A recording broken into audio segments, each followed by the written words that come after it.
قرآن کی ترتیب اور کمپائلیشن کے حساب سے اس بات کو بھی ذہن میں واضح رکھیے کہ قرآن کی جو ترتیب آج میرے اور آپ کے سامنے موجود ہے یہ وہی ترتیب ہے کہ جو نبی پاک صلی اللہ علیہ وسلم نے حضرت جبرائیل علیہ السلام کی رہنمائی کی صورت میں ترتیب دی تھی اپنی زندگی میں. اور اسی ترتیب کے حساب سے آپ صلی اللہ علیہ وسلم نے آخری رمضان میں حضرت جبرائیل کے ساتھ 3 دفعہ قرآن کا دور کیا, قرآن کو سنایا حضرت جبرائیل علیہ السلام کو. پھر آپ یہ دیکھیے کہ قرآن کتابی صورت میں محفوظ کر دیا گیا حضرت ابو بکر کے زمانے میں, اور حضرت حفصہ نبی پاک صلی اللہ علیہ وسلم کی زوجہ مطہرہ ان کے گھر پر وہ قرآن کا نسخہ محفوظ کیا گیا.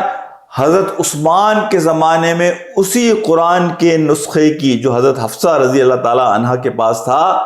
کاپیاں بنا کر دنیا کے کونے کونے میں اسی نسخے کی کاپیاں پہنچائی گئیں تاکہ لوگ جب قرآن کو پڑھیں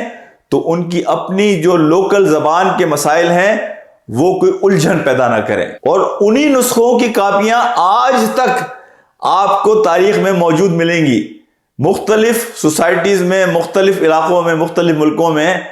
وہی کاپیاں کہ جو حضرت عثمان کے زمانے میں ڈپلیکیٹ بنائی گئیں حضرت حفصہ سے قرآن لے کر, کہ جو حضرت ابو بکر رضی اللہ تعالی عنہ کے زمانے میں کمپائل ہوا تھا اور ترتیب کے اعتبار سے بالکل وہی تھا